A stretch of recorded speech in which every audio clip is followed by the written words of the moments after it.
കുറേ നാളുകൾക്ക് ശേഷം ബസ്സിൽ പോവാണ് കേട്ടോ. ടൂ വീലറൊക്കെ വന്നതിന് ശേഷം ഇപ്പോൾ ബസ്സിലുള്ള പോക്കൊക്കെ നന്നായിട്ട് കുറഞ്ഞിട്ടുണ്ട്. ഇതിപ്പം ഞാൻ മാത്രമേ ഉള്ളൂ. ഒരു ലീവുള്ളൊരു ദിവസമാണ്. ശരിക്കും എനിക്ക് ബാങ്കിൻ്റെ കുറച്ച് കാര്യങ്ങൾ ചെയ്ത് തീർക്കാനുണ്ടായിരുന്നു. അപ്പോൾ അതിന് വേണ്ടിയിട്ടാണ് ഞാൻ ലീവ് എടുത്തത് തന്നെ.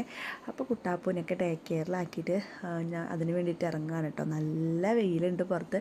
നമ്മുടെ സ്കൈ വോക്കാണ് കേട്ടത്, ശക്തനിലത്തെ. അപ്പോൾ അതേ നമുക്ക് ഫസ്റ്റത്തെ ബസ് കയറാനായിട്ട് ശക്തനിലേക്കാണ് പോയത്.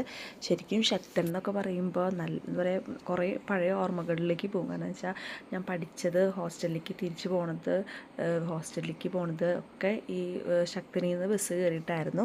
അതേപോലെ പുഴയ്ക്കൽ വഴിയാണ് ഇപ്പോഴത്തെ ഈ ബസ് പോണത്. ഞാൻ അമലയിലാണ് പഠിച്ചത്, അമല ഹോസ്പിറ്റലിലാണ് വർക്ക് ചെയ്തത്. അപ്പോൾ ആ സമയത്ത് ഞാൻ ടൂ വീലറൊക്കെ കിട്ടണേക്കാളും മുൻപ് ഞാൻ ബസ്സിൽ തന്നെയായിരുന്നു പോയിരുന്നത്. അപ്പോൾ ആ സമയത്തൊക്കെ ശരിക്കും യാത്ര ചെയ്യണ പോലെ തോന്നി. പിന്നെയാണ് ടൂ വീലർ എടുത്തിട്ട് പിന്നെ ഞാൻ ഡ്യൂട്ടിക്ക് പോയി തുടങ്ങിയത്. അങ്ങനെ ബാങ്കിലത്തെ ആവശ്യങ്ങളൊക്കെ കഴിഞ്ഞ് ഒരു 1.5 hours ഞാൻ ബാങ്കിൽ നിന്ന് ഇറങ്ങി. നല്ല വെയിലായ കാരണം ഒരു ജ്യൂസ് കുടിക്കാനായിട്ട് ഓപ്പോസിറ്റുള്ളൊരു കടയിൽ കയറി കേട്ടോ.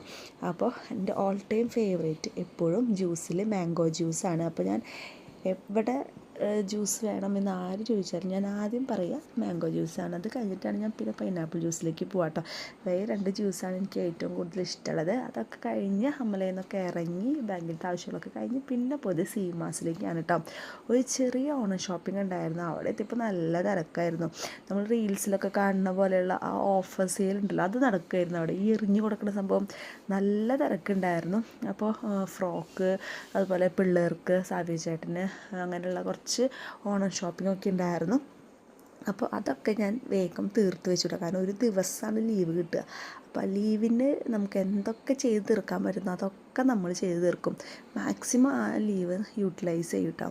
അങ്ങനെ കുറേ കാര്യങ്ങൾ ഈ ദിവസം ചെയ്ത് കഴിഞ്ഞ് അവസാനിപ്പിച്ചതാ സീമാസിൽ നിന്ന് ഇറങ്ങാൻ കേട്ടോ. ഞാൻ പറഞ്ഞില്ല നല്ല തിരക്കുണ്ടായിരുന്നു. അങ്ങനെ സീമാസിലത്തെ ഓണം ഷോപ്പിംഗ് ഒക്കെ കഴിഞ്ഞ് പിന്നെ വേറൊരു പരിപാടിയില്ല, നേരെ വീട്ടിലേക്കാണ്. ഇപ്പം തന്നെ സമയം ഒരു 1:30 ആയിട്ടുണ്ട്. ഭക്ഷണം കഴിക്കാൻ നിൽക്കണ്ടെന്ന് വിചാരിച്ചു. ഞാൻ അടുത്ത കടയിൽ നിന്ന് ഒരു പാൽ സർബത്ത് കുടിച്ചിട്ട് ആണ് കേട്ടോ വീട്ടിലേക്ക് പോയത്. കുട്ടാപ്പൊന്നും ഇല്ല, അത് കാരണം ഒറ്റയ്ക്ക് ഇങ്ങനെ കുടിക്കുമ്പോൾ ചെറിയൊരു വിഷമമുണ്ട്. എന്നാലും സാരമില്ല, വെയിലത്ത് പിള്ളേരെ കൊണ്ട് നടക്കണ്ടല്ലോ എന്ന് വിചാരിച്ചു ഞാൻ മാത്രമാണ് പോയത്. പാൽ സർബത്തൊക്കെ കുടിച്ച് കഴിഞ്ഞപ്പോൾ തിരിച്ച് വീട്ടിലേക്കുള്ള ബസ്സും കാത്തിട്ട് ബസ് സ്റ്റോപ്പിൽ ഇരിക്കാൻ കേട്ടോ. നല്ല വെയിലാണ്. തൊട്ടപ്പുറത്തൊക്കെ ആൾക്കാർ ഇരിക്കുന്നുണ്ട്. അവരും പറയും എന്താല്ലേ മഴ പെയ്തിട്ട് ഒരു കാര്യമില്ല എന്നൊക്കെ പറഞ്ഞ് ഇരിക്കുകയായിരുന്നു.